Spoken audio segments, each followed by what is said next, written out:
Coming at you live from my home studio in beautiful La Puente, California. You know what this is. This is called me buying time because I didn't switch on the board, but it's the All Dodgers podcast.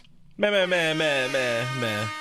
I have to do it because I can't hear it. But anyways, on today's show, we're talking about your Dodgers. How about that? Yeah, there was some Mookie Betts news that dropped yesterday. Mookie Betts going back to the infield. Not at all shocking. I talked about this last week, or on Sunday when Kevin and I were live last. We're also going through the top 25 MLB free agents and predicting their destinations, but we're paring it down to 15, and we're really just focusing on people who could maybe potentially become Los Angeles Dodgers. But before we get into the show, guys, my name is Clint Pasillas. Find me as Real FRG on the social media. That guy is Kevin Skinner.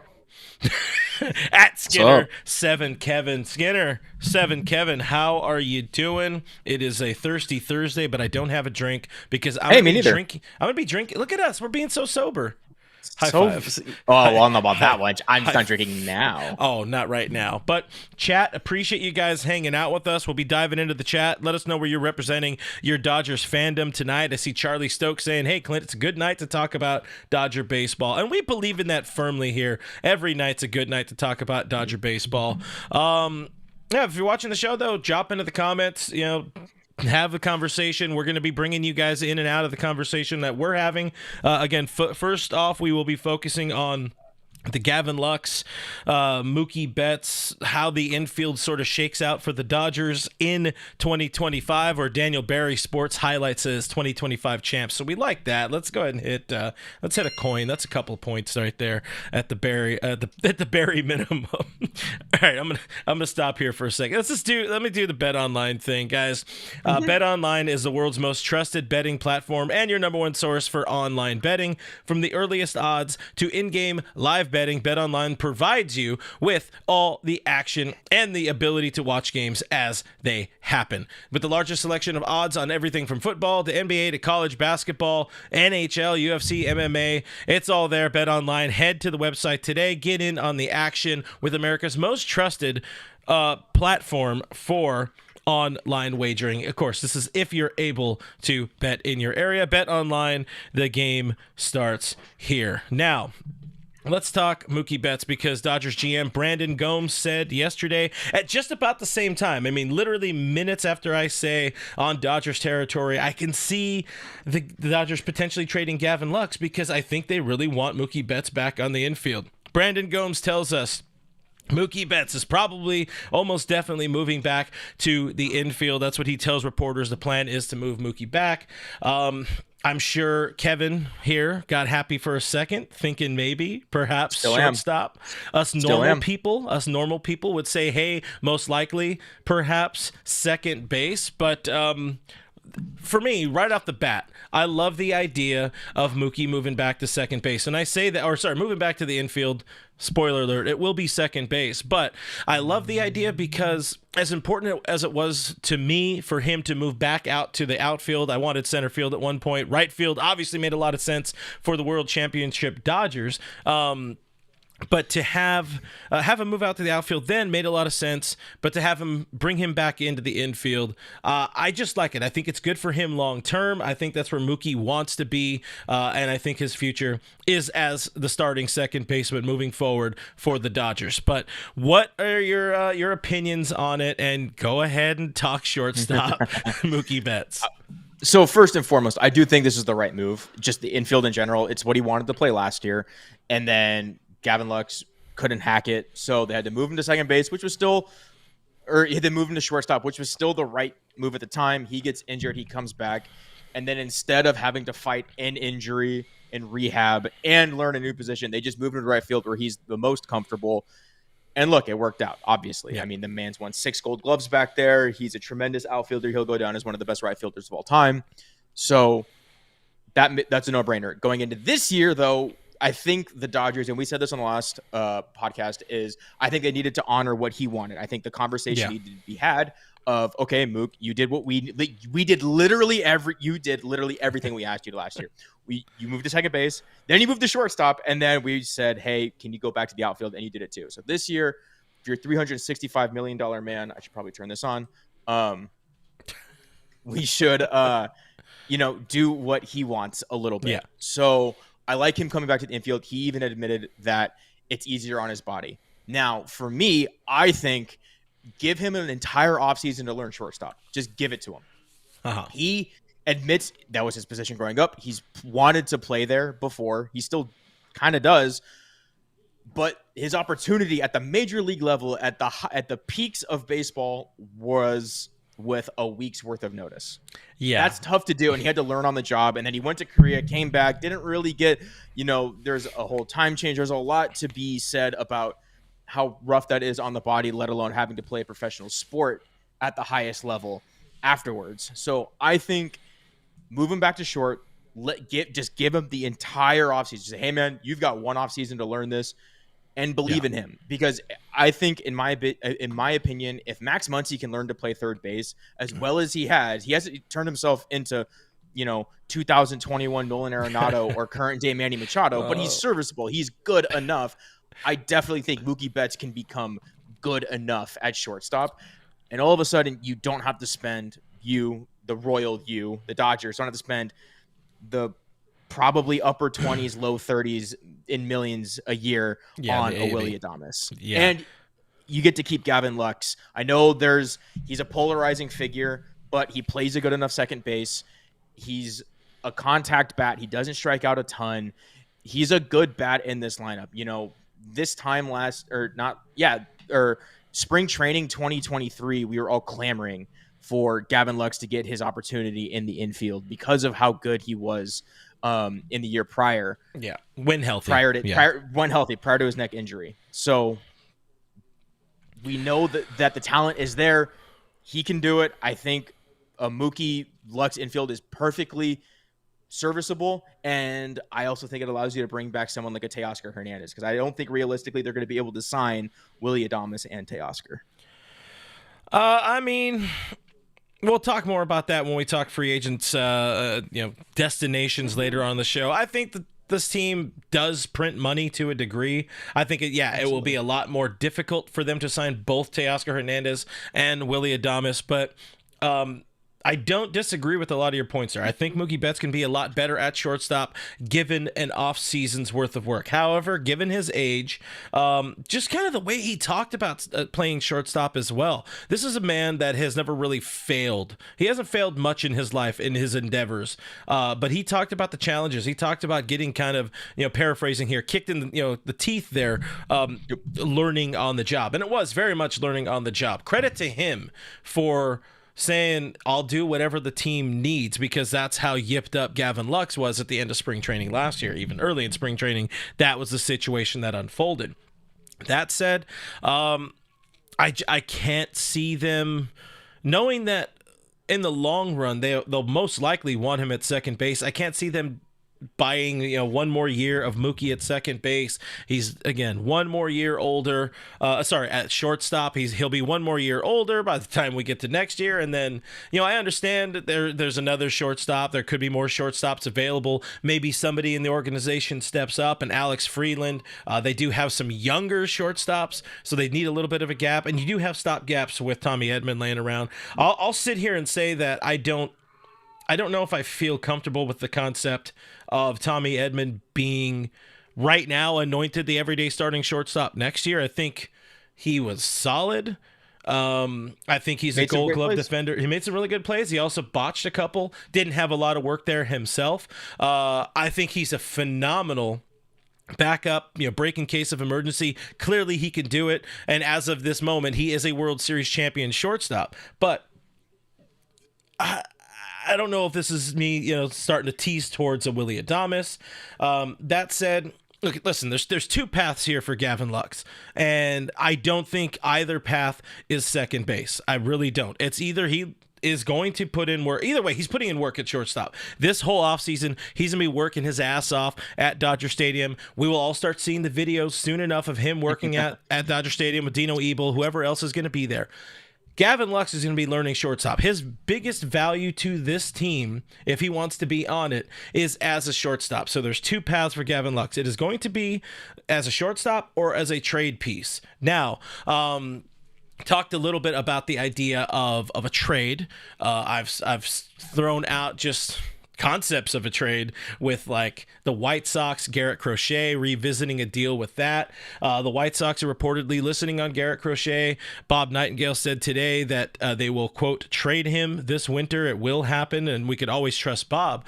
And the White Sox GM came out today saying that they are looking for position players, which does play well with the Gavin Lux. He does have team control through, 2027 or through 26, and then he's a free agent in 27. Yeah. Or Crochet. Oh, Gavin Lux or Crochet? For Lux. For Lux. Okay. Yeah, I think they're both about the same. No, this is Crochet's final year, no?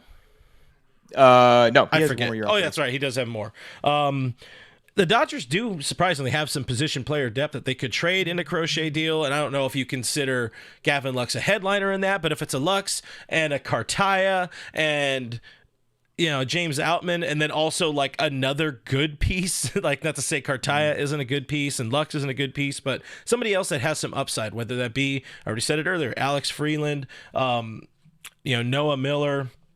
I don't know. I'm thinking some of those minor league infielders that they might want to move. But again, for me, the path forward for Gavin Lux is learn shortstop or get good at shortstop again. Be league average at shortstop. Get healthy. He'll be 1 year healthier. The knee issues behind him, he started putting those behind him in June.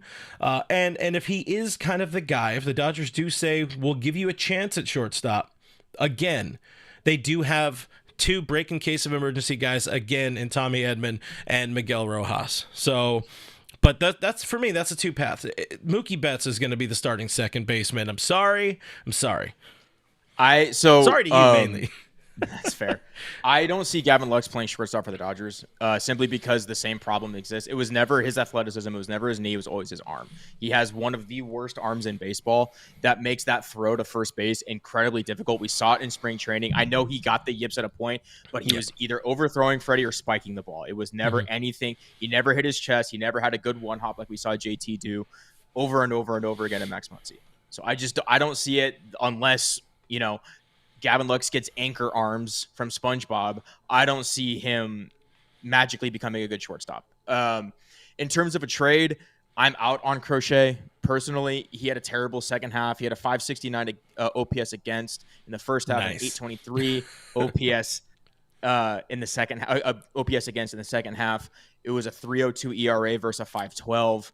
They shut him down at a point. He's never been a starter. We don't know what that arm looks like at this point. And I see what you're saying. They want position players. Mm-hmm. I would rather them make a move for Sonny Gray.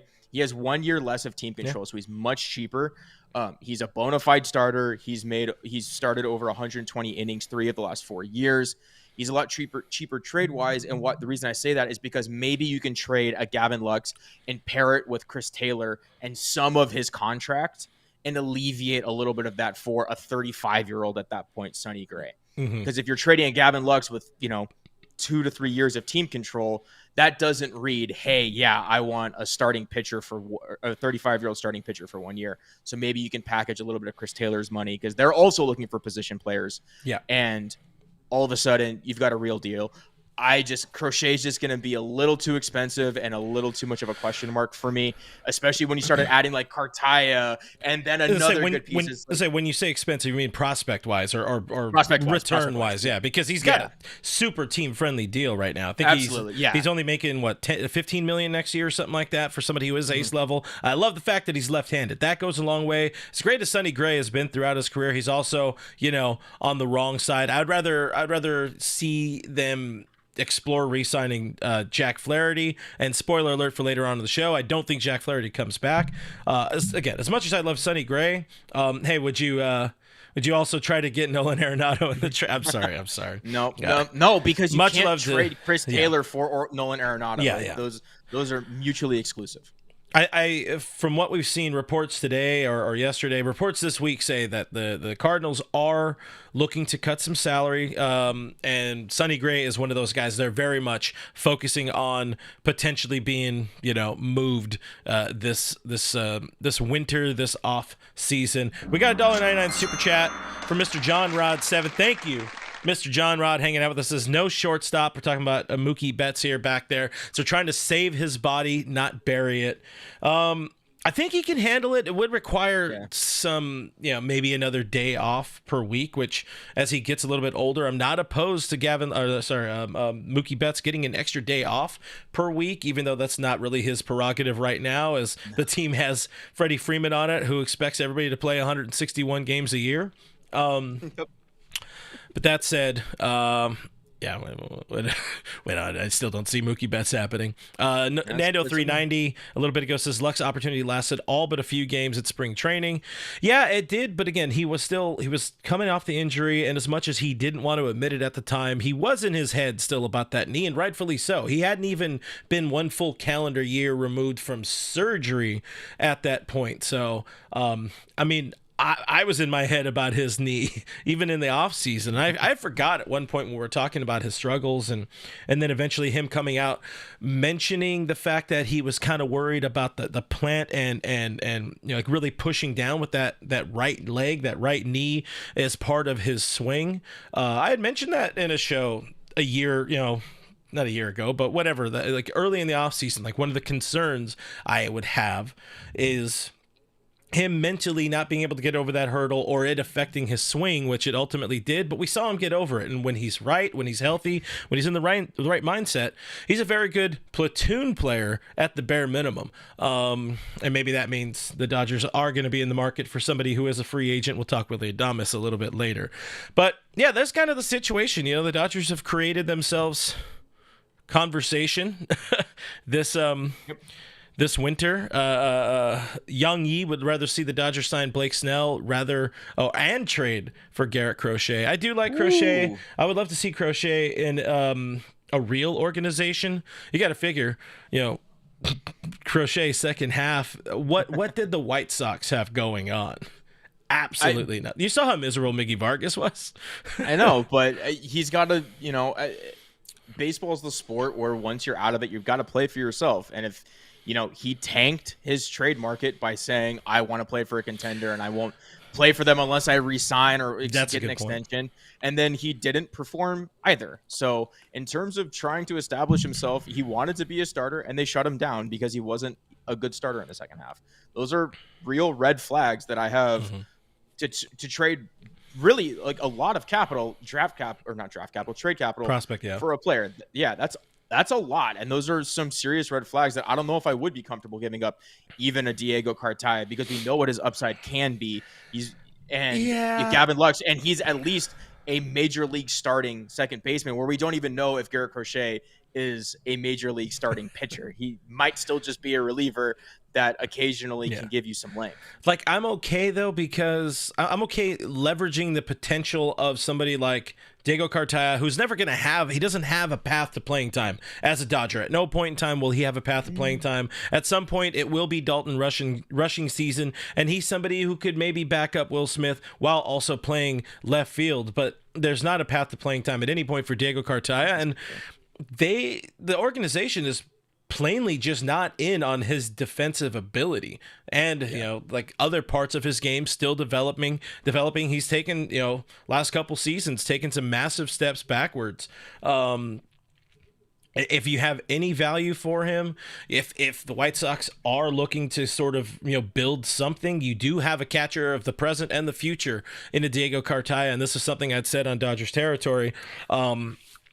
Lux is an infielder for them, and there are other pieces. If it is a James Outman or if it's other, like, I don't think they go top of the food chain when it comes to prospects. Like, hold on to Josue De Paula, hold on to last year's first overall pick, not first overall pick, but their first round draft pick, Kellen Lindsey. Hold on to most of your starting pitching if you can, because apparently they want position players.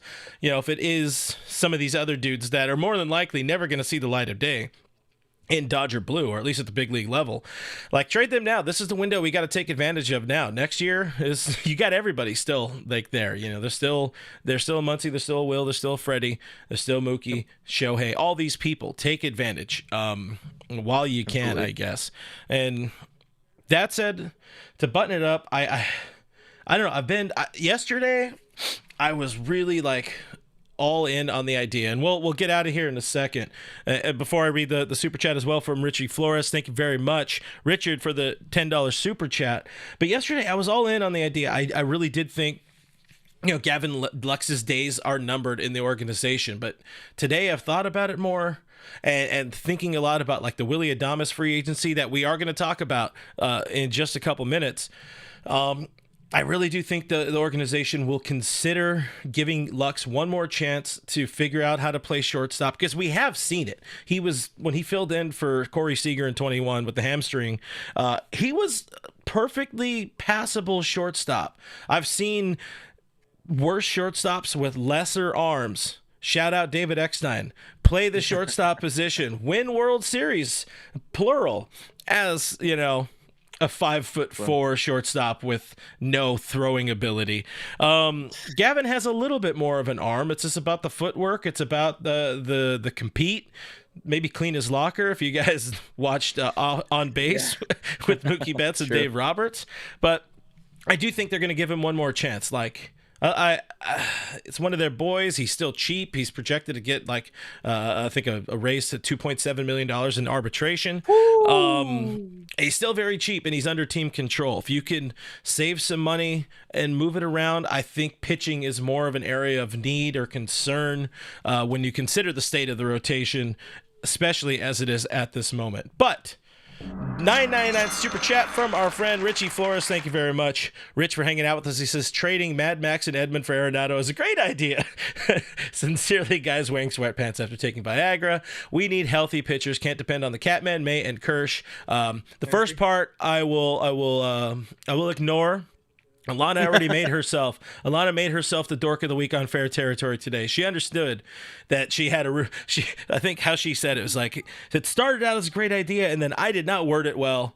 So love that lady, and I'll be happy to throw in her face a little bit for fun on Monday when we are back live at 12 o'clock Pacific time. But Richie talking about can't depend on the Catman, Dustin May, or Clayton Kershaw. You can't. Yeah. I mean, considering right now Tony Gonsolin is your number 4 starter, that's a pretty big concern for me. Yep. No, yeah, absolutely. And we were talking about him maybe sliding into the bullpen, not just as a postseason piece, but just in general. That might be his best spot just to preserve his arm. I think we'll get a little bit more enlightenment on that as we get closer to the season, because he'll be built up a little bit more. And I think obviously the moves they make this offseason will dictate or, indicate whether or not he's part of their long-term plan in the starting rotation. Yeah, absolutely. Javier says, please, Clint, no Lux to shortstop. I don't disagree. I will say I don't disagree. But if it means them, spending money in other places, we can have a Juan Soto or Willy Adames conversation, at some point in time. But even so, that's the infield talk for now. We'll talk more about it as the weeks progress. But I'm going to take a minute to say one, because I haven't said it today, because I don't think Diane's in the chat to remind me. Guys, hit that subscribe button if you have not hit the subscribe button yet. We did pass 8,000 subscribers this week, so thank you very much. We're actually at like 850 now as of earlier this afternoon, so that's really fucking cool. That's fruckin', I said, so don't demonetize me. But yeah, it means a lot that you guys have found the show, tuned in. Hopefully you like the back and forth we have here, mixing you guys in as much as we can. It's a lot of fun doing this show. A lot of fun doing this. At the end of our show last week, somebody said, I saw a comment that mentioned, I'm tired of all these shows like not being run by fans or whatever, or having like some sort of corporate. Like, there's no corporate backing on the show. This is all my name. I brought this dude aboard. We're both generally nobodies who are also somebody, who are also human beings and people and breathe and all that kind of stuff. But it's not some corporation. It's just us. So your subscription means a lot to us. Hitting that thumbs up, sharing the videos go a long way as well. If there's anything, that you want another fellow Dodger fan to have a conversation about, share the video. Also, if you're looking for a different way to support the show, check out our Patreon or the YouTube members. It's $5 a month. And with that, you also get access to our Discord server where we talk Dodger baseball still all day long, even in the off season. There's a lot of free agency, Willy Adames, Juan Soto talk going on in the Discord. So do check that out. If you can't, then subscribe to the channel if you're not there. I want to touch this one real quick from Elisheva Jones, because we don't have Blake Trinan in our free agency list because he's not one of the top 25 guys according to MLB.com. But she says Dodgers must re-sign Blake Trinan. Absolutely. Absolutely. Dave wants him back. I think everybody wants Blake Trinan back. Yeah, I mean, when he's right, he's right. And he's one of the nastiest pitchers in baseball. It's just going to come down to money, as most things do. He more than earned an incredibly lucrative deal, maybe one that outprices him, from Andrew Friedman and co., who don't really like to spend too much money on relief pitching. Spoiler alert.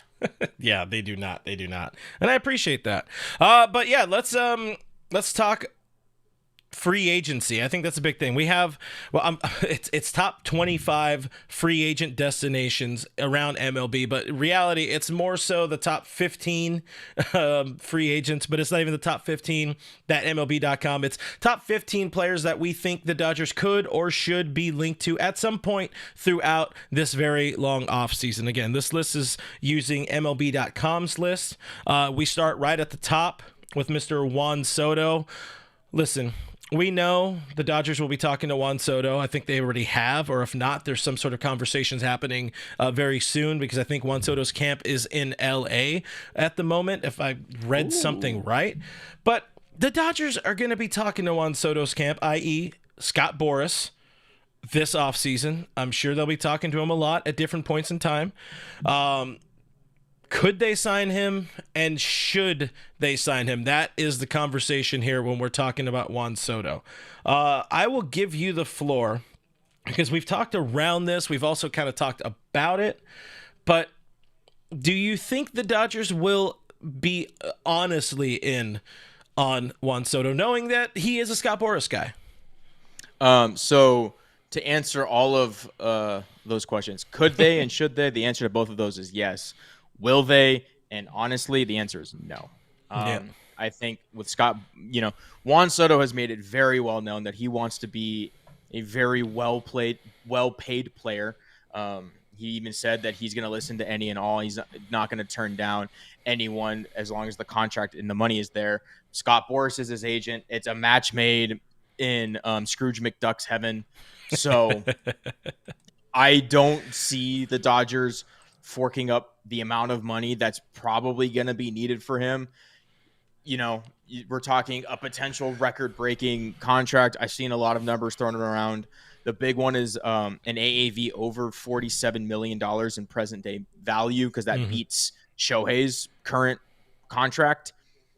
And with the amount of money, or with how young he is, he's 26 years old, that could be 10, 12, 14 years at that price. I just don't see the Dodgers doing it. What I could see happening is basically what they did with Bryce Harper, and which is, we'll give you 5 years, $300 million. Go re-enter free agency at 31 years old. Go make another bag, and we can go from there. I don't know if he takes it. I doubt he takes it.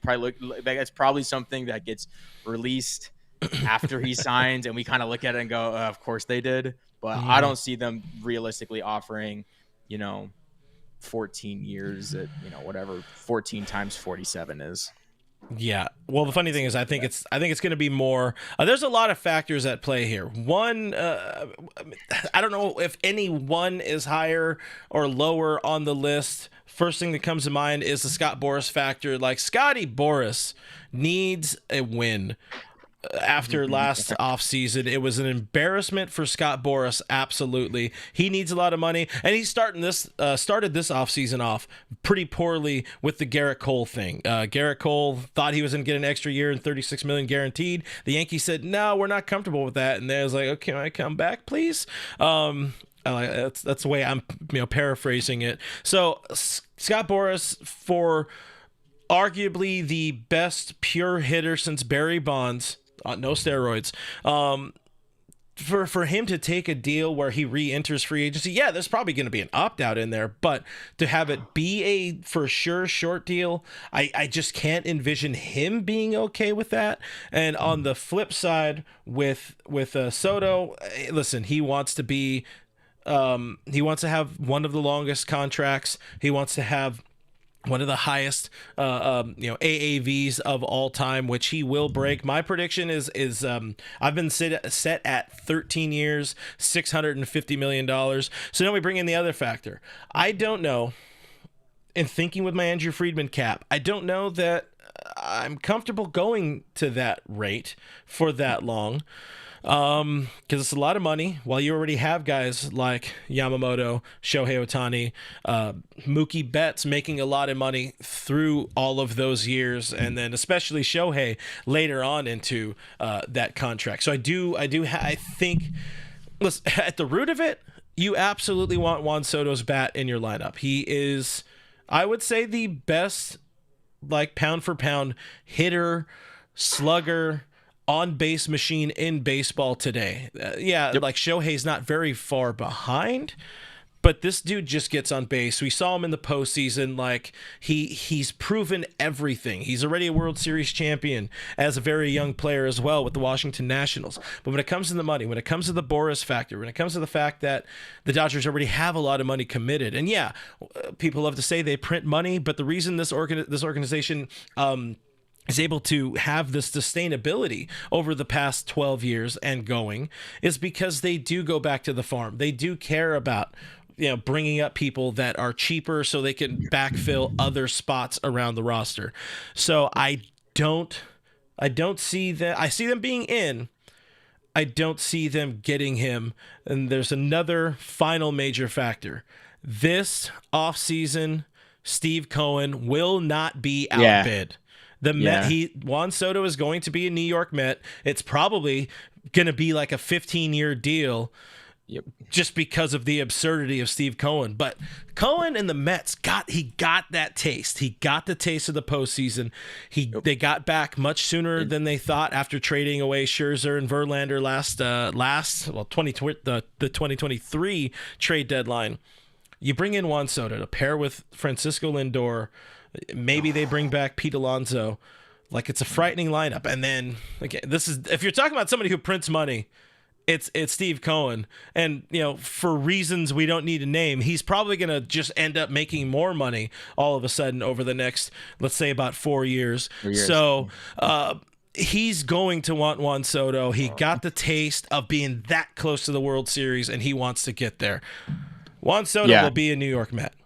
Yeah, so I have him going to the Mets as well. The last, kind of reason I don't think he'll be a Dodger is because Soto is not good defensively. It was a small Yankees right field, and he's not a good defender, even in that small right field. He's ideally a Gold Glove finalist. What are you talking about? God. And Francisco Lindor isn't. This is such a joke of an award. Such a joke of an award. So realistically, he's a first baseman / DH. Spoiler alert, the Dodgers have a DH for the next 9 additional years. So I don't think there's a way. If they can somehow manage to do it, sure, awesome, fantastic. I just don't see a way they can fit his bat into the lineup with what I believe their plans will be at first base moving forward, which is going to include like Will Smith probably moving over there after Freddie's contract is up in 3 years. So you can ask Yankees fans, when they got him, they're like, okay, just play average defense. Yeah. And if you ask any Yankees fans, they're like, yeah, average defense is about the best compliment you could give him, or the highest compliment you could give him, because it's not good. So that's what I'll say. I think he's going to be a Met because I don't see how Steinbrenner forking up the kind of money that Steve Cohen's about to. Yeah, that's another factor I think a lot of people don't take into consideration is that Hal Steinbrenner is not George Steinbrenner. He is much more frugal. He's not going out there blowing a bunch of money to make that the Yankees as high as the payroll was this year. It's not going to match that. It's absolutely not going to match that in 2025. Again, Steve Cohen has all the money in the world. As good of a fit as it was in New York with the Yankees last year, he's staying in New York. He will be a Met. On the defense thing, I would say as a Dodger, you could probably argue, you could probably project that Juan Soto's defense would be better. However, you can't adjust for bad first steps, bad reads, and bad routes in the outfield, and Juan Soto is the king of all of those. Go look at his low light reels on the internet, and you'll understand why a lot of people, I mean, when you have somebody the talent level of Juan fucking Soto available, the amount of Dodgers fans who want literally every big name, the amount of people that I've seen online on YouTube, Twitter, all these spaces who have said they don't want him. Like, yeah, the young kids who don't understand like clubhouse chemistry, they just look at the numbers and they just look at fan graphs and all of this shit. They're like, oh, Juan Soto's a generational talent, but there's more to it than just that. Yeah. There's a lot more to it, and that's the factor where us old heads are like, you know, to have that for the next 13, 14, 15 years, it can sour you for sure. Yep. Absolutely. Quickly, Alex Renteria a little bit ago asking, do you think teams can hold out on Soto like they did last year with Boris Clients? I don't think so this year. Plus, Juan Soto, he's not like, you know, Blake Snell. He's not who were the other guys last Cody, year? That Blake Snell, Cody, and Jordan Montgomery. Yeah. Oh, the Montgomery. Yeah, like he's a sure. Like, he's the surest of sure that you can get when it comes to just you plug him. It's a plug and play. Like there's he's the easiest, like 35, 290, like 950 OPS you're going to plug into your lineup with bad defense. Low fours, mind mid fours OBP without batting an eye. He's an absolutely ridiculous player, but the fit matters when you're going to give out money that large. Fit has to matter. Fit's got to factor into it, and I don't see the fit. Obviously, if it happens, I'll talk myself into it. Yeah, there's not hard to do. Not difficult to talk yourself into Juan Soto at all. But again, I don't see it. I do not see it happening with the Dodgers a lot because, again, the Mets aren't going to be outbid. I like this comment as well. This will be the final one before we move on. Orlando says Soto has that Padres stink on him. I think there's a little bit of that in the back of my head too. Nah, but okay. He was on that team, but I don't. Yeah, but anyways. All right, the next couple I think are going to be a little bit quicker here, but let's talk Corbin Burnes for a second. He is second on MLB.com's list. Of course, he's long been linked to the Dodgers. Pitched last year, pitched well, like phenomenally for the Baltimore Orioles. And he is a free agent for the first time in his career, and he's, 30? I think he's 30 years old, right? 20, I think he's only 29. Is he only 29? He is but a young 30. boy. Okay. He'll be 30 by the time the season starts, if I remember correctly.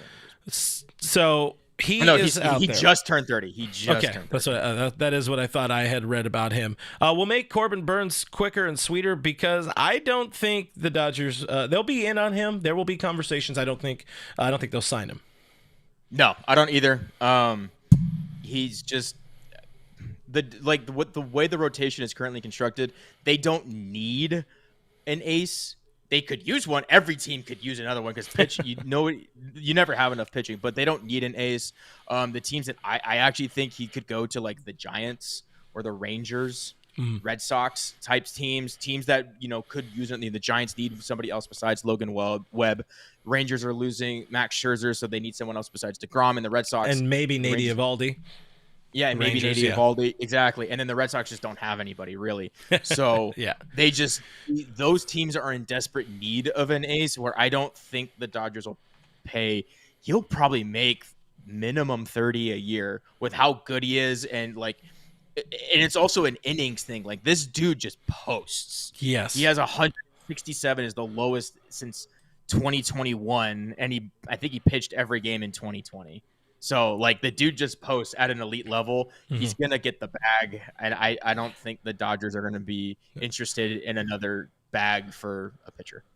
Another team I will say, it's going to be the Mets. I feel it in my bones that Steve Cohen also wants an ace. And if he's able to get the top two free agents on the market, according to MLB.com, oh my God, he would just be walking around New York with the meatiest hog you would ever imagine. Of course, I'm talking about a hot dog, of course. All right, let's move on. This one's going to bother people. It bothered Kevin when I told him I was leaving him on the list earlier. I flipped 3 and 4 for a reason. We'll talk about that next. But third on the list, which is technically number 4 on the MLB list, it's Alex Bregman. I don't think we need to talk too much about Alex Bregman, but I figured for the sake of one, this is engagement bait to even have the idea of Alex Bregman in here. Put him on the thumbnail. Put him on the thumbnail. I should have done that. Hey, remember, I think that was one of your first episodes with me as well. You had mentioned Alex Bregman as a potential trade candidate. Obviously, there's a trash can's worth. You could fill a trash can with the amount of reasons Dodgers fans would have a problem with him. But also, he doesn't fit the team's need. They don't need a third baseman right now. I think he's another Boris guy as well. So Bregman will not be a Dodger. I'm sorry, everybody. I know. Calm down. I know everybody wanted him. I think he returns to the Astros, but I have the Yankees as kind of a close second. And even closer second to that is Mets if Adames signs elsewhere, because the Mets, we'll talk about Willy Adames in a second. Did I copy you? Did I steal your homework? No, not at all. I have 2 AL teams, 2 different AL teams. Yeah. So I actually have the Mariners and the Blue Jays. They both have desperate needs at third base. Jays is a great call. Neither of them have third baseman. And they need a grown up there. They need a bat. Yeah, they need a bat. And you get a Bregman plus Springer back together. That's a Dodgers' worst nightmare, in my opinion. Gross just saying it. Yeah. But I think he could get a good amount of money. The Mariners don't really spend, but they desperately need offense. And their pitching is cheap still outside of Luis Castillo. So I think that's something that they could finally pay for. Now, the trouble with him is he's been declining the last 3 years with an 820, 804, and 768 OPS, and he had his lowest walk. He had the lowest walks of his entire career this year outside of the COVID season. So he's not taking his walks, which is obviously leading to a lower OPS. There's some concern there, but he's still I think if you ask anybody, even after 2017, he's just a really professional at bat. It's you hate making the comp, but it's like a Justin Turner. You don't really care about the age. You just know he's going to get up there. He'll post.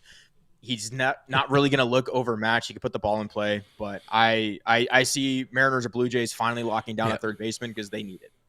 Kevin Uhas says, Kevin, trash cans are my worst nightmare. Ellis Sheva Jones saying Dodgers don't need cheaters. Yeah, I mean, imagine winning a World Series and then the team's like, we brought in Alex Bregman. Only worse if they traded for Correa. There was a point. Can you imagine Lux for Correa? Who says no? Ooh, a lot of people. Listen, people can slam me too. At one point, I was okay with the idea of Correa. I have very much since re-soured on Carlos Correa. But I do like the idea of the Blue Jays. We know, very painfully well, they were in on Shohei Ohtani. So they have some money to spend. That's a really good one. You know what? I'm changing all my answers. I'm stealing off of your homework here. I'm saying the Blue Jays land Alex Bregman. Now, I combined these next two. It's number 3 on the list, number 5 on the list. Blake Snell, Max Fried. The Dodgers need to add starting pitching this offseason. I think they really need to add a lefty, as Sarah Morris said in the chat as well. They need a left-handed starter, and I disagree with something you said earlier. I think they do want one more ace-level pitcher. But they kept to use one, of course. Yeah. But Blake Snell, Max Fried, both prominently going to be featured on all of the hot stove lists over the next couple of months because I don't think they're going to sign very early. Who would we rather see the Dodgers pursue between those two, and or who is the best fit for the Dodgers? That's my question there. I'll let you lead off on this one too because it's fun that way. Spoiler alert, I don't have the Dodgers in on either of these guys. Just throwing that out there. I don't. I have a button. I'm going to say that one works. That works, yeah. If you're asking me who's the better fit, I think it's going to be Max Fried. I'm not bought in on Blake Snell. He has 2 Cy Young awards. That's fantastic. He's had 2 absolutely dominant years, but if you look at the outside of those 2 years, he's a mid-3s to mid-4s guy. And he just turned down $30 million next year. So he's going to be looking for another bag. Obviously, he did well in the second half with the Giants. You can blame not signing early. So he signed late and didn't have spring training to really build himself up. I don't know. He's got a lot of like 4.3s for 1 years. He's got like a 3.8 in there. And I don't know if I'm comfortable, kind of asking myself every year, okay, are we going to get like the 2.5 guy or are we getting the 4.2 guy this year? Not for the amount of money he's going to ask for. Max Fried, I think if they're going to sign one of the two, I'd rather it be Max Fried. Max Fried is just consistent. He had a shoulder injury, I think, last year, which sidelined him for a little bit, but he's a career 3.07 ERA guy. He's not a big strikeout guy. He's a ground ball guy, which if, the Dodgers keep the left side of the infield the way it is, or they've shown better left side of the field defense. I think that plays at Dodger Stadium. So I do think Max Fried is the consistent choice. Like if I'm going to hand out money, I want consistency, and that's it. And we have to address Right Field Pavilion with $100 super chat. It says San Francisco Giants won 3 rings from 2010 to 15 and were considered a dynasty by many experts. The Dodgers now have 2 rings from 20 to 24. How many more rings will the Dodgers need to win to be considered a dynasty in your opinion? Hashtag Go Dodgers. Just one in the next 2 years. Yeah, I agree. I would say next year. Let's just do it next year. But goddamn, Right Field Pavilion, thank you so much for the super chat. Another $100 super chat. You are the man. You are amazing. We appreciate you, and always bring in some good stuff in the questions as well. Some really good, thought-provoking conversation. Yeah, I think one more. It's a dynasty. They mentioned it on in that podcast with Mookie and Dave Roberts. It's like you hear 3 and 5. Well, you got 2 and 5 now. You could arguably have 3 and 8. What is it? 3 and 8. If it wasn't for those cheaters and Alex Bregman. 3 and 7. 3 and 7. Yeah. Yeah. They're good. Absolutely. They're good. And especially because they started it in 20. If you win 3 in the 20s, that's a dynasty right there. That's like 3 and 10. So I'm all in. Just get me 3. One last thing before I close out on the Blake Snell, Max Fried thing. I don't think the Dodgers need a left-handed starter. They just won a World Series with all right-handed starters and bullpen arms. I'm just get me good starters. I don't care what hand they throw with. Give me good players, living players. I would like to see a lefty in there. Once again, thank you again to Right Field Pavilion. And another nice comment I wanted to read here. Well, I'll read this one first because Alex Renteria said Blue Jays still waiting for that plane to land. But Justin Huffman a couple minutes ago said, just want to offer support. Y'all make the day and offer up honest opinions as fans. Keep up the great work, boys. Highlight of my day. Appreciate you, Justin, for the kind words. That's the goal here. It's honest thoughts. We're not trying to sell you on anything. We're just trying to sell you on listening to the show. That's about it. Have a conversation here. All of us having a conversation together. So appreciate you hanging out with us. BC says, I'll switch camera for you, but BC says, get me some good lefties. Agree. And these are the 2 best lefties that will be available on the free agent market. You know what? Listen, Blake Snell is David Vassay's best friend, apparently, whenever they're in town. So I think that's good enough. I'm pretty sure that's all you really need to sign the man. But between the two, I would honestly say I think Blake Snell, there's a higher chance of him signing with the Dodgers. I know I got to grab my booze after I'm done riffing here to celebrate Right Field Pavilion as well. I think, though, Blake Snell, the rumors, the team has been linked to him a whole bunch over the last year and a half. They were linked to him late in free agency. There was at one point just before the start of spring training where I put out a video on the channel talking about maybe they do need Blake Snell. Maybe I was starting to get myself scared and super worried about the state of the starting rotation. Maybe I had already started talking to Alana Rizzo by that point because she was scared of the starting rotation the entire season, and she proved to be right, although they did pull 3 starters out of their ass in the World Series and all that kind of stuff. Bob Nightingale in the chat says we should all be in on Cole Hamels, and let's just go ahead and boo that man a little bit. Danny Duffy, too. Danny Duffy. Oh, man. But yeah, if I'm looking at the 2 of those guys, one, I think Max Fried ends up back in Atlanta if he doesn't sign with Texas. That's where I'm at. As much as he wants to be a Dodger, I prefer Blake Snell because while I agree with the inconsistency take, he would also be coming to the Dodgers, who are the best at everything. We understand the Rays are also very good, but he was younger, a little bit different of a dude then. But he has strikeout stuff. He has some punch. Yep. And when he has, the right kind of manager, he can pitch deeper into games. He's not just a 5 and dive kind of guy all the time. He can get you 6 or 7. Pitched his first career complete game this year with the Giants, shockingly with the Giants. Yeah, give me Snell over Fried.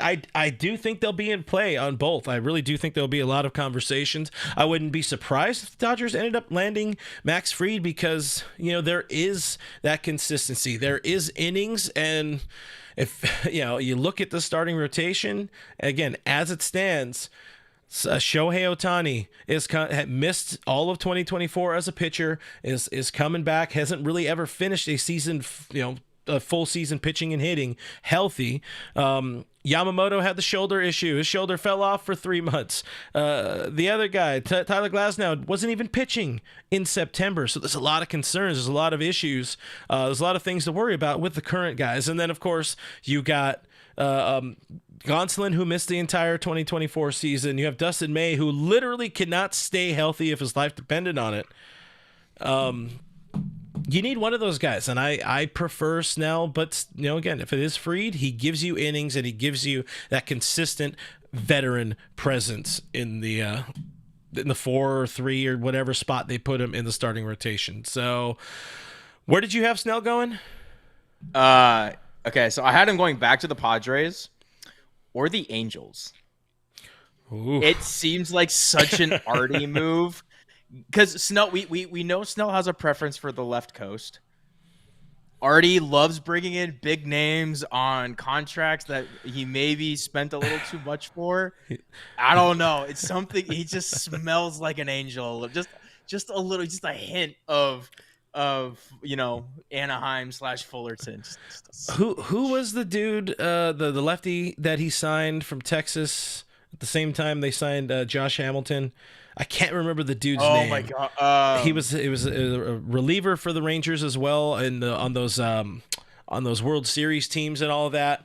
But yeah, I could see that. Somebody that's no, because Blake Snell's an actual ace, but still, even so, actually, yeah.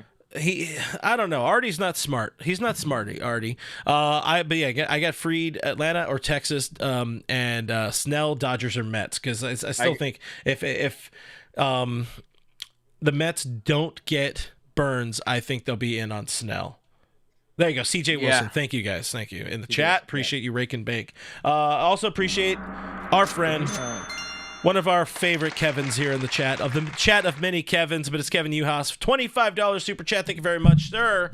Didn't mean to hit the mic. He says, buy all of the starting pitching. It's proven we will end the year with 2 anyways. Find our replacement bullpen and then buy more starting pitching.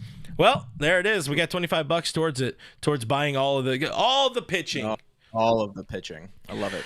All right, this next one. Hold on. I think I need to lubricate slightly. Where's the bottle? They're all behind me, but They're all bottles. They're all behind you. I can tee it off with Willy Adames, with big Willy style. The other big Willy style. Yeah, listen. This is the other big name that I think is going to be kind of most linked to the Dodgers. He's already getting linked a whole bunch right now. Willy Adames, man. Yep. Like, I'll set us up here. Should the Dodgers be in on Willy Adames? That's kind of the root of this whole top 25 list or top 15 list. Number 6 on this list is Willy Adames. He's actually 8 on the MLB.com list. But talking the news side of this today, the Dodgers made a proposal that, and at the same time, I think the Mets have also extended an offer, according to MLB Insider. Admittedly, I don't know this dude, but he seems to have some teeth in the game. But Mike Rodriguez says the Mets have reportedly offered a 7-year, $160 million deal. That's about a $23 million AAV, and that would also require him to move to third base. His camp says he wants to be a shortstop. Let me stay as a shortstop. Also, probably give me more money. Other, pundits, insiders have kind of projected more of a 7 and 180, maybe even north of 200K. I don't think he gets to 200K, but Willy Adames, there's a lot of fit. There's a lot of kind of helping future-proof the team as well, because he can play some short, maybe slide over to third in the post Max Muncy era. You go ahead and let me know your thoughts here on Willy Adames. Yeah, I mean, this is the first free agent that I think will really, the Dodgers will really be in on. I think the Dodgers will be in on everybody. They'll have conversations, they'll kick tires, but I think this is somebody that they'll actually submit a real competitive offer for. And he's a power bat. He's an above average glove. He's going to hit you 30 home runs. He'll play good defense, like I just said. I like him at short. I do. But my hesitation's always been, I don't know if they sign both Teo and Adames, and if it's between the two, give me Teoscar, just because of the fit, just because you know what you're getting in a Teoscar Hernandez, and we don't really know how Willy Adames is going to fit in that clubhouse, although I'm sure he's a nice guy. He's a nice boy, and he'll get along just fine with the gentleman there in Los Angeles. Yeah. They signed Willy. He's been linked to the Dodgers for years and years and years. They tried to trade for him. They didn't work. The Brewers not that make the postseason, whatever. I do think this is somewhere where he could land, because I don't really know where else he goes. The Mets want him to play third base. The Giants could be in on him as well, but they have a shortstop kind of in Tyler Fitzgerald. Yeah. The Braves have Orlando Arcia, so they don't really need a shortstop. There's not a lot of teams, because we just went through 2 years worth of a lot of shortstops being signed. The Orioles have Gunnar Henderson for another year. He could be on the market next year. Do the Dodgers wait till next year for that? I don't know. A lot of teams that are looking to compete have already locked up their shortstop. So I don't really know what his market's going to look like. So, yeah, maybe he signs a slightly lower deal, something closer to what Dansby signed. I think it was 7 for 177 or something like that. That's a really good comp, yeah. Maybe he gets something like that. If it's like that, yeah, give it to me all day. Phrasing. But with all the shortstops locked up, I don't really know who else is gonna pay for this guy besides the Dodgers. Maybe the Yankees, but I don't think I think they got their sights on bigger fish right now. So I mean, there's not a whole lot of bigger fish outside of Juan Soto, but that's a huge fish. Yeah, absolutely. But they want infield help. They also are down, at the moment. Oh yeah, here's my cheers to Right Field Pavilion. Fresh bottle. Thank you very much, Right Field Pavilion again. Ooh. Oh, and Kevin Uhas. But Adames, Mets, there's definitely some fitment there. I really do. I keep talking myself more into it because, listen, if we're talking about money when it comes to Willy Adames and the Dodgers are going to have some money available again next year. You're getting out from under the Chris Taylor contract. Max Muncy only has I think he's only signed through next year as well. You don't know what his future is going to look like. You only have a couple more years of Freddie Freeman to look beyond just 2025 and even 2026. The idea of bringing in somebody like Willy Adames, and admittedly, he's imperfect. I've seen some of the chat here saying, he strikes out a lot. Absolutely. And to add another dude with a lot of Ks in the lineup, it could be frustrating. That is just modern baseball. That's how the game works these days. Everybody strikes out. He sells out for power. That's how he became a 30 home run bat. Coming to LA, he's going to play the game the right way. He's got a BFF in Mookie Betts, so that I think also helps him out a whole lot. I'm pretty sure he was somebody who was drafted or signed by Andrew Friedman as well. So he does have some connective tissue to the Dodgers. But the biggest thing, having somebody that can play you some shortstop, can also slide over, play you some third base down the road if needed. If one of the Dodgers, shortstop prospects pans out, or like you were mentioning, if they find more money, they happen upon more money, and Gunnar Henderson becomes a Dodger or something. And again, this is just spitballing. This is going crazy. This is Dodgers signing everybody. Again, I'm going to go with it. Future proofs the Dodgers in that they are going to lose some of these guys down the road. And this is, kind of some of the conversation as well that we had in Discord in recent days about Willy Adames, is that when he's right, he's a very good shortstop. He's got an arm. He's got a plus bat. The on base can be a little bit miss at times because his on base is very, weighted in his batting average. He did draw a career high 74 walks last year, but I think coming to the Dodgers, playing with Mookie, playing for something, not to say that the Brewers haven't been playing for something. I can see it happening, and I could still, flash forward. I could also still see them landing and re-signing Teoscar Hernandez as well. Both of those guys coming to LA, and you kind of again future-proof your outfield a little bit, future-proof your infield a lot more. Sarah Morris talking about Muncy gets hurt. They have that ability to have Willy Adames and it not be Miggy Rowe, where you don't know if he's going to fall apart. Tommy Edman, you don't know if he's going to get traded. I'm sorry. Anyway, I don't know about him as a like full-time guy, but Willy Adames is the best fit out there when it comes to position players. By far the best fit that would be available to the Dodgers. And again, the connection's already been there. The Dodgers are reportedly, in conversations in some way, shape, or form. And if the Mets offer is anything we could look at, 7 and 160 to play third, I think they could go more. I think the Dodgers can afford $25 million a year for a shortstop. That is how I feel about it. But if he doesn't come here, he probably will end up being a New York Met. Mets be signing up everybody. Uncle Stevie's getting everybody. He said, "Make it rain, mofo." Rain. Actually, what I heard, the right field pavilion is actually Steve Cohen. It's a true story. True story. Oh, yep. It's Steve Cohen's burner. But yeah, that's where I'm at. It could be the Mets, could be the Dodgers. I don't see him going back to Milwaukee.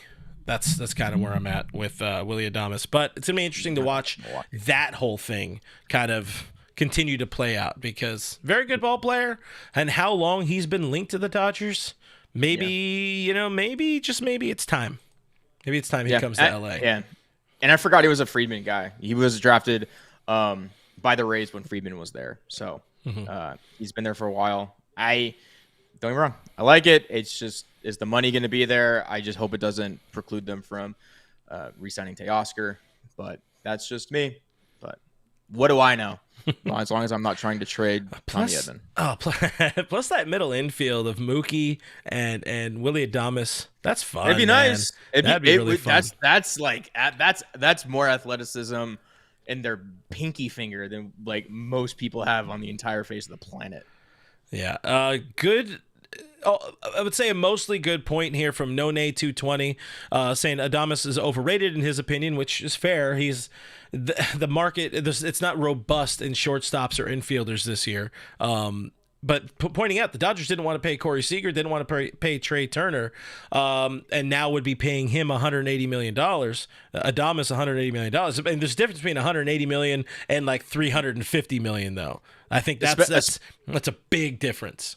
Especially when you're considering that $180 million is really like a $390 million contract, when you consider, or $370 million contract when you consider the taxes that are going to be because they're past that third apron or partition or whatever it's called in the CBT. Every contract they give out, that's going to be hit with 110% tax. So it's going to be expensive, but the one thing they have going for them is, Seager was kind of his own thing. He's he is unique. His bat will play no matter how old he gets. And when Trey Turner was out in the market, there were a ton of shortstops. So it just became a bidding war for shortstops. This year, they're all locked up. There's only like a handful of teams, and there's really only one team that's going to, shell out money for it, and it's the Dodgers. So I don't know. I could see him making a little less than we think. But yeah, maybe. I mean, 25, it's still less than the incredibly great deal that Freddie Freeman is on, which is 27.5.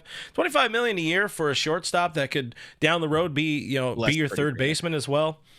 It's a good position.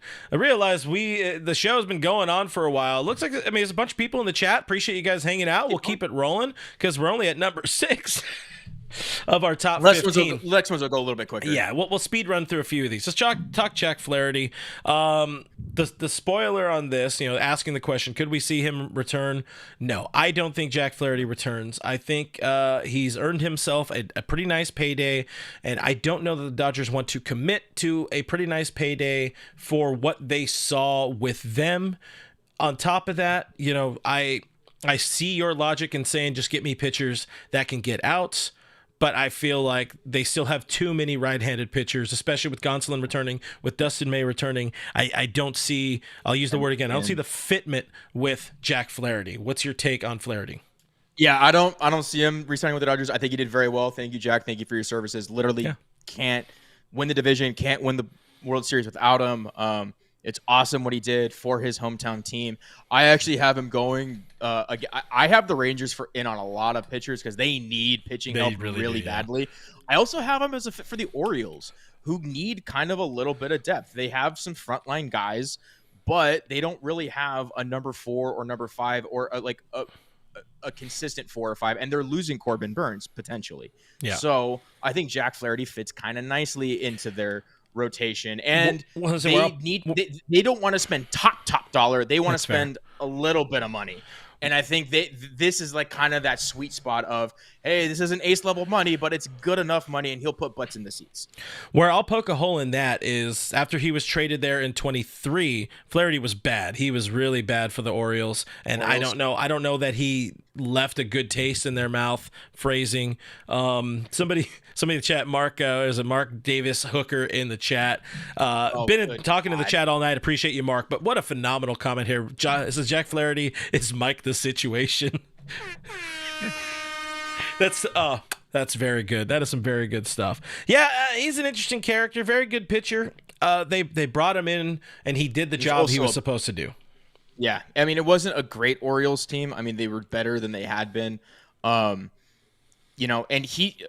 his numbers aren't fantastic either. He's a career 3.63 guy, but that's held on by duct tape and glue through 1 year in 2019 with a 2.75. Realistically, he's probably a mid-3s, low-4s kind of guy.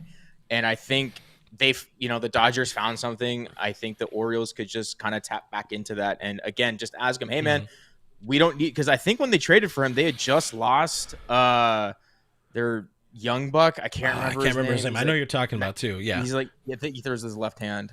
They just lost him. So they traded for Flaherty and he was kind of coming in leverage. Hey, we need to kind of ride you a little bit. You don't got to do that anymore. They get him back.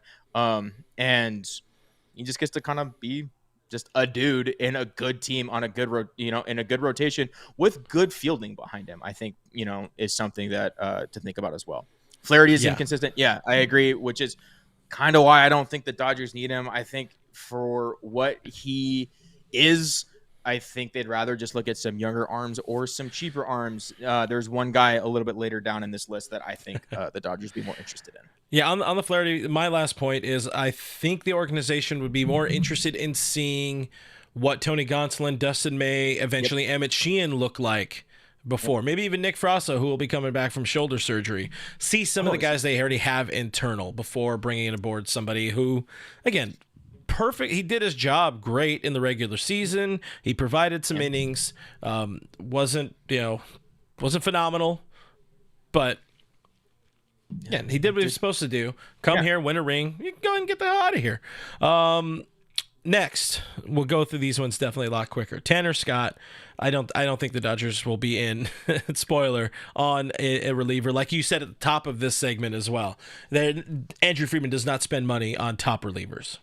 Yep. I have him going to the Diamondbacks or the Cubs.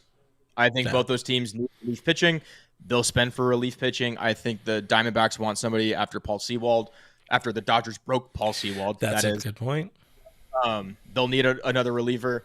And you get Tanner Scott, who just kind of owns Shohei Ohtani. Call it like you see it.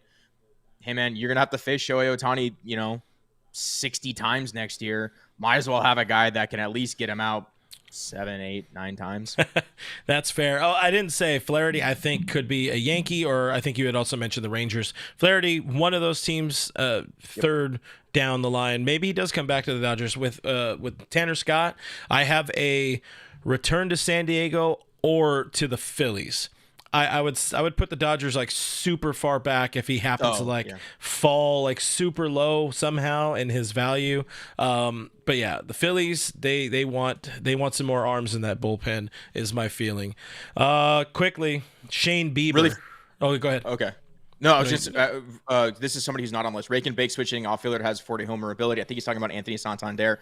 I don't think the Dodgers are going to be in on Santander at all. So we didn't have him on the list. We omitted Santander, Pete Alonso, Christian Walker, Michael Wacha, of course, signed a deal. No Gleyber Torres, no Tyler O'Neill, none of those guys no Jurickson Profar for sure. But next one, Shane Bieber, no. Just that simple, no. Bieber, I have Baltimore or the Angels. That's what I had in my brain. And this is me just pulling teams out of my ass. I got Dodgers on Bieber. I think he's the exact kind of pitcher the Dodgers love to sign. He's coming off TJ. He's coming off a down year. Wants to revitalize his market a little bit. His velocity ticked down in 22 and 23, which decreased his strikeout rate. The Dodgers are one of the best in the business at increasing velocity because that's kind of their entire, organizational perspective is let's get these guys to throw as hard as they can. He's had 2 great years. He's had 2 great years in 21 and 22, rated 3.17 and 2.88 ERA. And then he kind of fell apart a little bit. The strikeouts weren't there and he got hurt. I think this is somebody the Dodgers could bring in, rehab him, get him in on like a 2-year deal, will be cheap, similar to what they did with like Tommy Kahnle. I agree. He is massively overrated, why I don't think he'll be very expensive. I don't think a lot of teams are going to be in on him. And I think if you ask Shane Bieber, hey man, 2 years, $22 million, come play with the Dodgers. We'll rehab you. We'll get you a market, get in with our doctors, with our training staff. Dr. Neal's already so busy. I know. Well, he doesn't have to do any work because the ligament's already repaired. That's fair. I think that's something he could say yes to. And I think he's the kind of pitcher that the Dodgers could kind of fix a little bit. I don't think it's I think it'd be on a cheap deal. He'd be a number 4 guy, a number 5 guy with a real potential. It would be like what they kind of wanted to get out of Noah Syndergaard. Would be like, hoping we wouldn't say that name. It's tough. I know, but this would be a more realistic chance of getting him back to where he once was. That's why I'm in on Bieber. I like kind of the thread going on the chat, which is not another project. I would like to not see another project when you already have so many injured pitchers on the roster as it is with Emmett Sheehan. Again, Nick Frasso coming back. You won't see Gavin Stone, Kyle Hurt. You won't see River Ryan this year. But there are a lot of dudes already kind of around, a little bit of broken. Like to move ahead to number 15 on our list, I'd rather see like a Yusei Kikuchi be a 1-year stopgap innings, maybe the next James Paxton who also stays with the team, which I don't think. I think he'll actually get a reasonable deal. But yeah, Bieber, I would rather see them. Maybe the next guy. Let's look at Nate Eovaldi. Because long-time former Dodger, because he was a Dodger back in 2012, 2011, and all that, opted out of his deal with the Rangers. I got him going back to the Rangers or signing with Houston because Houston needs pitching. But Nate Eovaldi, I mean, if you're talking about somebody who's a postseason dog, it's Nathan Eovaldi. Do you think there could be a Nate Eovaldi reunion? 35 years old now, so he's going to take a shorter deal and probably wants to win again. Yeah, I think he's definitely somebody that I had. It's similar to the Shane Bieber situation. It's a guy getting on a short-term contract that wants to kind of maybe make a name for himself or just kind of chase a chip at this point. I did have a potentially going to the Astros. The other team I had was maybe the Rays. The Rays are getting back some key arms in their rotation and also could use some depth. And I don't think Eovaldi will be all that expensive, especially because he's not a big regular season performer. His regular season numbers are actually not very good. It's that postseason. So maybe, again, a 1+1, a 2-year deal, not super expensive. I could definitely see Eovaldi coming in. He's a piece that would probably take a 2 or 3 year deal. I still do think he stays in Texas. But if you're looking for somebody that, in my opinion, is an upgrade over Jack Flaherty, I think there's more consistency there. And to kind of let him maybe finish his career out as a Dodger, he would win a third World Series with his third different team, which would be kind of cool. Because he was with the Rangers in 23, right? I think he was. Pretty sure he was. Yeah. So, do I think it's not super likely? Like, if his market doesn't develop and he's still available by like mid-January, maybe there's a Nathan Eovaldi, but I still think either Texas resigns him again or Houston. All right, this one shouldn't be this one shouldn't surprise people very much, but Teoscar Hernandez, we've talked around him a little bit. Rumors this week have linked the Boston Red Sox and the Baltimore Orioles now to Teo in free agency, but everybody in the world wants him back. He wants to be back. Is there any way the Dodgers mess this up and let him go? Yeah, I mean, absolutely. I mean, there's a way they can. Of course there is. I don't know how, but they could. Don't put it into the world. In a world of infinite possibilities, yeah, why not? But I don't see how they could. There's a way. Again, we talked about this. When you've got a guy that wants to be a Dodger, was so successful for you, took a bet on himself, succeeded in, he took a 1 year, $22 million or whatever it was. It was a 1 year deal, and he blew a mid-20s contract out of the water with how well he performed. Yeah, just give me that all day. Everyone in the clubhouse loves him. With the sunflower seeds, he's a great teammate with Shohei, which, all that stuff matters. That clubhouse glue, when you've got a bunch of superstars on a team, the glue matters, which is why I'm more in on Teoscar than I am Soto, because of what he brings, those intangibles, day in and day out on the field. And he even said, I forget when, I don't know if it was after the World Series or was in the middle of the season, he's been working on his outfield defense. He made it a point in this past year to really work on it. And, he had some flubs. He kind of dogged a couple balls that he probably could have gotten to if he tried a little harder. A couple bad routes here and there, but the defense wasn't as bad as I thought it would be. By postseason get him another time, year. Yeah. He was solid. Get him another year. World Series champs. You got to stay hungry. Mookie's going to be hungry. Get in Mook's ear. Hey, man, how do I do this? Because he might play right field next year. And if he does, no one better to teach you or to help you understand the position than Mookie Betts. I'm all in on Teoscar. I think the qualifying is 21.5. If you get him in for like 3 for 63, 3 for 60, just gives me. I think it's got to be more, man. I think it ends up being more. I have him. I don't care what the price is. It's just years. Yeah. It's just years. And that's a big thing. Like, you have to honor him for what he did for your organization and how important he was during this run. That's bar none. You have to give him an amount of money and years that's fair. He's also kind of given himself slightly less leverage. Slightly less leverage in this, and saying, no, I want to go there. That's where I want to be. Let me be there, please. But still, give him. You have some money. Give him some money, please. I'm thinking somewhere like 3.81 with a 4th-year option, because it's only 3 years. It's not trying to get to 4 years or 5 years, so he does have a little bit more time. It's almost like the AJ Pollock deal, just a little bit more lucrative, but it's very similar to the AJ Pollock deal. And what is it, $27 million a year, something like that? I think that's the AAV for Teoscar Hernandez. That's still, like, he is the second best outfielder, depending on how you feel about Santander, who put up a career year this year for sure. He's the second best outfielder available on the free agent market. He performs in your city. He performs at the highest level in the most important moments where you have failed, where you had failed in the previous 2 years. You need him back. Dave wants him back. The organization wants him back. He wants to be back. Dodgers, don't fuck it up. Yeah. I mean, I agree. It's just a year's thing. Just make sure, as soon as it hits that 5, 6, it kind of gets, I think 4 would be kind of where I would put a cap on it. But that's why I have the 4th-year option too. It's like a mutual option. I agree. Yeah. I'm in complete alignment with like your contract. I don't care. The money doesn't matter. It doesn't matter to the Dodgers. So just make sure you get their years right.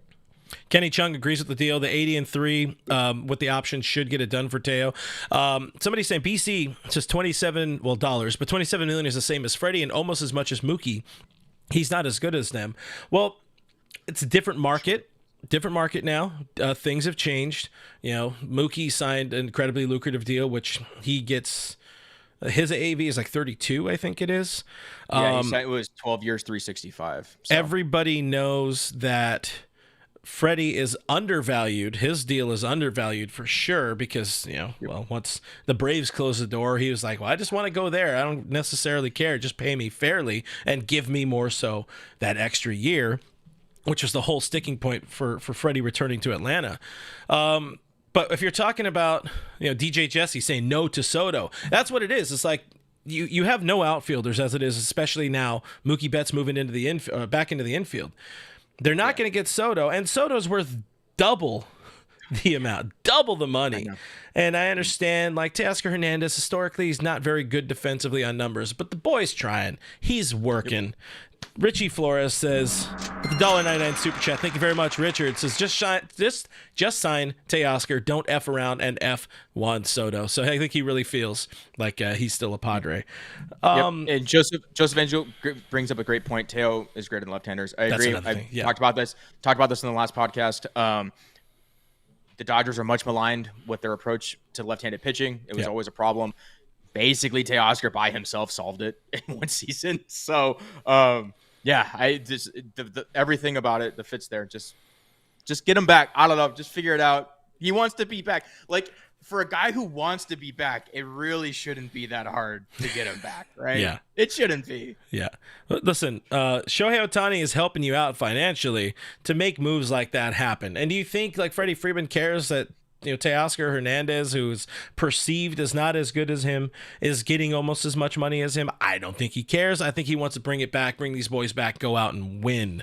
This team wants to win, and this core, this nucleus worked. And Teoscar Hernandez, he stayed on the field. He was there. He was in it for the most part, outside of, that foul ball off his foot where we all, got terrified in September. Oh, my God. Sorry, I didn't mean to give you PTSD. All right, anyways, let's move on. I got another name, a name Dodgers fans loved for a long time, even though he was a Padre. But this is number 16 on the MLB list, number 12 on our list. Ha-Seong Kim, coming off of surgery. Christopher Navarro says, with the $5 super chat, thank you very much, Chris. It says, sign Willy Nostradamus. It's hard to say Nostradamus. I get it. Sign Willy Adames. I agree with Christopher Navarro. Appreciate the super chat, Chris. But back to what I was saying. Ha-Seong Kim, somebody the Dodgers have long been linked to. Dodgers fans have long kind of clamored for, even beyond the Padres' stink to him. He had surgery, had a down platform year in 24. He's not going back to the Padres. They already have way too many shortstops and infielders. I will say I'm mixed on Ha-Seong Kim. If it's like a 1-year prove-it deal, maybe. But a year ago, if you talked to me this time a year ago, I would have been all in on Ha-Seong Kim. I mean, he was a really, really good bat when he was healthy, but also like one of the top defensive shortstops in the game. And if you're able to plug him in at shortstop, you would feel pretty good about it. So what's your, what's kind of the pulse for you on Ha-Seong Kim? Kim is tough. He's so weird. So he's racked up 5 WAR effectively in 22 and 23, but he's like a league average bat. He's 105, 107 OPS plus, 708, 749 OPS. So the bat has to play. He's coming off massive shoulder surgery. Mm-hmm. You don't know when he's going to be healthy next year. I think the Dodgers need a shortstop that can just kind of plug and play like now. I don't know how, I understand that Miggy Rowe has been amazing. My whole problem with last year was I didn't want him playing every day because he will break down eventually. And look, oh my God, he did. So I know. So I just, if it's the last option, I'll talk myself into it. It's not hard. He does have a good glove, but there is no timetable when he's going to return. I have real questions about his bat at this point, even when he does return, because it is a shoulder injury. I forget which shoulder it is precisely. I think it's his glove hand, so that would be his left. Yeah, I believe that's what it was. So it's his lead shoulder. Yeah, there's definitely some. I mean, power isn't his game, so but also, yeah. But I understand it's still hard to. It's hard to make contact. That swing's not going to necessarily be right. I would be very cautious signing Ha-Seong Kim. I know a lot of talks have been about him going to the Giants. I think that fit is better, just because they value infield defense pretty much more than anything. And they still need some help on defense bad up in the Bay. They so really do. I also have him maybe going to the Yankees just because he's going to play the ball the right way. And we just heard what Joe Kelly said about how poorly the Yankees played, and we all kind of saw it on, live. But I could see it happening, but I don't. Yeah. It would just. I wouldn't feel amazing about it if it was like 1 year for like $6 million. Sure. Gun to your head. Imagine everybody's fully healthy. Would you take an opening day shortstop of Ha-Seong Kim for the Dodgers? Ha-Seong Kim, Gavin Lux, or Tommy Edman? Oh God, Ha-Seong Kim. If he's fully healthy, I'll take him. And that's because he can actually play shortstop, and I like. Yeah. And I really want Edman to play center field next year. I just would rather him be in the outfield. Listen, not enough is said about the fact that the Dodgers do not have a center fielder if Tommy Edman is playing shortstop. Correct. And if they sign Teoscar, then Andy Pages is your center fielder, or Tommy Edman is the guy. But even so, he's a Gold Glove second baseman. Just saying. But still, I would take a healthy Kim, and if it is a 1 year prove it deal, that would be cool. That said, fully agree with you. It's either going to be the Giants, or maybe he ends up being the Willy Adames replacement in Milwaukee, and I think he's been actually linked to both of those teams. Milwaukee, they need to replace. We know Willy's not going back. I guess that's the point I'm trying to get to. Willy Adames is not going back to Milwaukee. That's a fact. I plainly don't see Ha-Seong Kim. Maybe down the road, maybe somewhere where he's healthy. I mean, puts up another platform year. Clubhouse wise, he's everything. Everybody, and the Padres organization, everybody, the fans, everybody loves Ha-Seong Kim. There's nothing to not like about the guy. There's just real concern about will his bat play. He's had trouble catching up to his struggles with velocity were very well documented when he came over. It took him a really long time. He still struggled with it. Now you're talking a shoulder injury with his lead shoulder. That was with two functioning shoulders. I know, exactly. I don't think the offense is gonna play. So I wouldn't stay very far away, but it would need to be very convincing in order for me to like the signing. Yeah, I can understand that. Let's move on to this list. Here's a name I don't really care to talk about, just because we know the Dodgers aren't in on relievers. So the next two names, really, Carlos Estevez and Clay Holmes. I'll just say this. I don't even have teams for them. I had Holmes going to Philly. They will not be Dodgers. That's the important thing. The Dodgers just plainly do not sign relievers, and there's a good chance Dustin May ends up in the bullpen, where I said back in December or January he needed to be if he ever wants to make it in this career as a pitcher, or in his career as a pitcher. I don't care about either of these dudes. They don't tickle my pickle. Give me Blake Trinan before I see either of these guys in Dodger blue. Well, these guys would be a lot cheaper than Blake Trinan. But yeah, I have Estevez going to the Rangers or the Cubs, and then I have Clay Holmes going to the Rays or the Red Sox.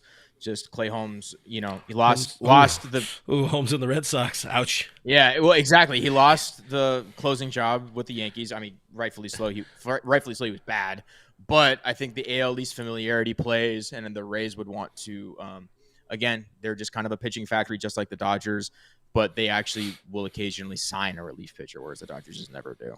So we got one more on the list, and then we got two bonuses, and then we will get the hell out of here. But I'm going to tell you right now, again, because Jenny Vega brought it up, and that's a good point. Guys, subscribe to the channel if you're not subscribed yet. We're going to be here all off season long talking about this stuff.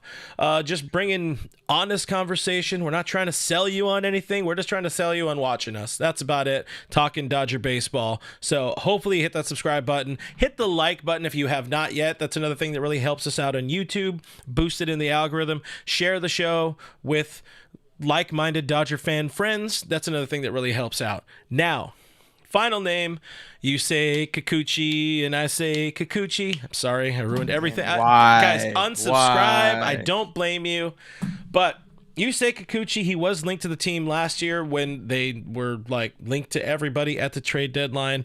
There was a point in time when he was a Mariner and I was in on him being a Dodger. I think I said I would rather see Kikuchi over like a Flaherty just because there's a lefty factor. But if there's going to be a Japanese, another Japanese pitcher joining the Dodgers, let it be Roki Sasaki. Yeah. He beat my allegations last year, which was he's a poor second half performer. He actually did very well for the Astros when they traded for him. So good for him. Finally, beating those allegations. I see him either going back to Houston, or I actually see him going to the Tigers. Tiger. I think they could pay for a mid-level starting pitcher. Hey, it worked for them. It worked for them when they signed Flaherty to that deal because they were able to move him. But if it's a multi-year deal, maybe again, I don't know what his market's going to be. How old is he? He's like 34, isn't he? Yeah, he's 33. He'll be 34 like in the early parts of the season. So I don't know what his market's going to look like. Yeah. Pitching market is so weird. It's impossible to predict because teams just pay so much money. But I don't see him coming over to the Dodgers. My thing is I think he's back with Houston, or he would be my guy who the Angels signed. Like you had mentioned, I think Bieber going to the Angels or somebody going to the Angels. Snell going to the Snell. Angels. Listen, you say Kikuchi is probably a little more up Artie's wheelhouse. He's not going to be that expensive. It's not going to be a massive commitment. Artie Moreno hates pitchers. He doesn't want the team to be good. No, but he loves signing big names to contracts that, That's fair. Especially players that don't always play. So, Bruh. All right, let's get into our bonus guys here. Walker Buehler. We've talked about Walker already this offseason on the channel. I said he yesterday on Dodgers territory in our much maligned segment of, 5 Dodgers who won't be back. I said I don't think he'll be back because the Dodgers aren't going to offer him a multi-year deal, and other teams are going to see the track record, see what he did in the postseason. One of the things I really do love from that on base with Mookie and Dave Roberts was the fact that we learned Dave called out Walker Buehler specifically, saying, "Listen, I need you to go on a fucking heater right now." That was sexy. That was romantic. It's about time Dave learned how to manage. Are we ever going to be able to say fire Dave Roberts again? No. Nope. Right. It's so fun with these people. It's going to take a just historically bad stretch of baseball for that to happen. Or again, literally him going into Mark Walters' office and just straight up dumping on his desk. But guys, sorry for the image. I understand that's not Dave Roberts' style. We got half the image when he was dancing with Ice Cube. Oh no. Walker Buehler should be back. I would love to see him back. Give me him over the Flaherty. Give me him over the Kikuchi. And I understand he is somebody that kind of comes with question marks, but he would be now that much further removed from Tommy John. He would be somebody who now has the knowledge. The friends we made along the way is the fact that he's not the guy he used to be. He's not 98, 99 Walker. He learned how to pitch after Dave told him to go on the heater. That night, by the way, the night in Atlanta, 6 innings, 1 run, 5 walks. But we don't need to talk about the walks. No, 6 innings, 1 run. Next start, it was 5 1/3 with 4 runs. And then his final start was 5 innings, 1 earned run as well, I think is what it was. 5 and 1 or 5 and none. But I think Walker Buehler found something. I think he's ready to be not a Walker Buehler of old, but a Walker Buehler 2.0. Donnie Boy in the chat says no one understands the intangibles of Walker more than the Dodgers, and I agree with that. I think he gets the team, they get him.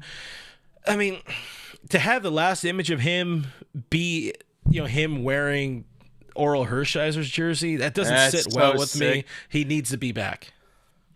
Hitting a beer bong, that was so cool. Anyway, yeah, I agree. One thing, I think not that they hold them in the same regard, but I think they hold them in similar regard. I think the Dodgers as an organization might hold Walker in the same regard as they do, or similar regard as they do Clayton, because of he's been there a really long time. They drafted him. They've developed him. He's done a lot for this organization. He literally blew out his elbow to try to keep that playoff dream alive back in 21. Yeah, 21. So what I wouldn't be surprised by is if they do a 1+1, but the +1 is a player option. I know Andrew Friedman loves doing team options because it gives them the control. I wouldn't be shocked if they say, hey, look, we'll give you we'll give you 2 for 34, but the second year is a player option. And if you outperform it, go crazy. We went over the World Series and you want more money, go nuts, go crazy. Yeah. But by then maybe he would have earned that opportunity to return as well for a higher payday from the Dodgers. Exactly. And then they can restructure it there. I could see that.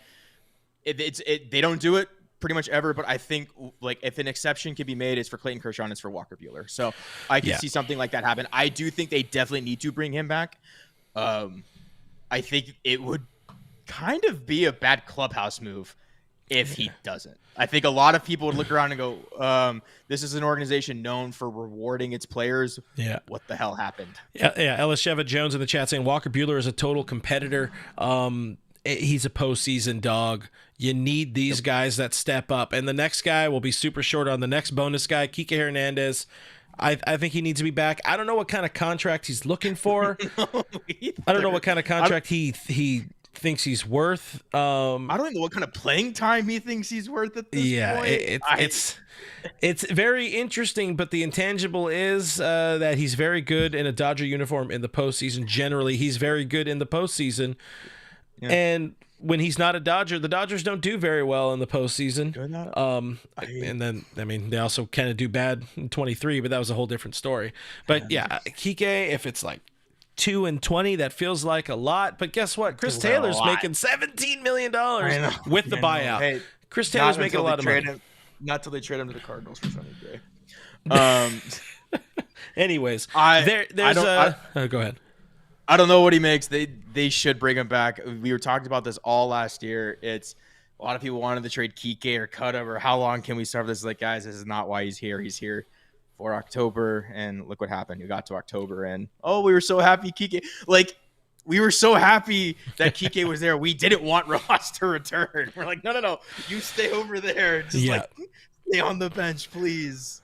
Yeah, he's that guy, man. There's something about those postseason intangibles, and that's what I think makes both Buehler and Kike so special, so important to this team. You have to have these dudes that, you understand there's 162 games before there's meaningful baseball, but eventually you get to October, and you need to have these guys that know what the fuck they're doing in October, and these guys do it. These guys absolutely do it. JR says in the chat, a lot of new names in the chat. Hope Clint remembers the OGs. Absolutely. Listen, all people are welcome. All people are encouraged. My OGs, I love the hell out of you. You guys have been riding and dying for almost a year, a full season of doing this particular show. Of course, the other show for all that time. But that's about it. I mean, we talked a long time today. I almost feel like Gritty Scotty G and the boys at Dodger Blue. I see it like all the time. Their show going like 2 or 3 hours. I'm like, why do you guys do that? But I appreciate you guys rocking with us, hanging out. The chat was lit. Says right now, even this deep into the show, between X and YouTube, almost over 650 people live with us right now. Appreciate you guys hanging out with us. Elisheva Jones, what is OG? I mean, it's the original gangsta. You guys have been with us. They're day ones. There it is. Your day ones, like Jeff Snyder likes to say. I thought it was 2/3 of Pog. All right, I'm gonna kick you out right there, guys. But anyways, the point here is, thank you for watching, thank you for listening, thank you for hanging out with us today on this Thirsty Thursday. I'm going to be gone this weekend, so I'm probably going to cut this show up and kind of let people who don't like sitting around for 2 hours of a show hear our thoughts on Juan Soto, hear our thoughts on some other names we mentioned in here. So if you see it pop up on the channel again, hey, go ahead, click on that and give it a like. You share it to your friends there as well. Those things really do help out the channel. But yeah, again, that's about it. Thank you guys for the comments, the questions, keeping the chat going while Kevin and I were chatting. The super chats, always got to shout out the man, the myth, the legend, the Right Field Pavilion. It's my favorite place to get all you can eat and my favorite name to see here on the YouTube because, $100 is $100, as the kids say, or something like that. But got to thank also our channel members, the supporters of the channel here on YouTube, on Patreon. You guys mean a lot to us. Cannot express how how important that is to making us feel warm and loved, or something like that. I'll say it again: if you're looking for a different way to support the show, support independent Dodgers coverage, while also being able to talk to us more, join us on Discord, talk about Dodger baseball, all that kind of stuff through the offseason. Less than the price of a Dodger dog, $5 a month. Join us on patreon.com/realfrg or click the join button here on YouTube, and I'll get you signed up on Patreon that way. Shout out to the mods for doing a kick-ass job in the chat, as always. That there is producer Kevin. Find him at Skinner7Kevin on the X. I'm RealFRG on the Twitter, on the Instagram. Follow me to see me drunk and freezing on a mountain this weekend. All Dodgers is presented by Bet Online, and we'll see you on the next one. Okay? Bye! Oh, I got the wrong button. Oh, here it is. Now bye.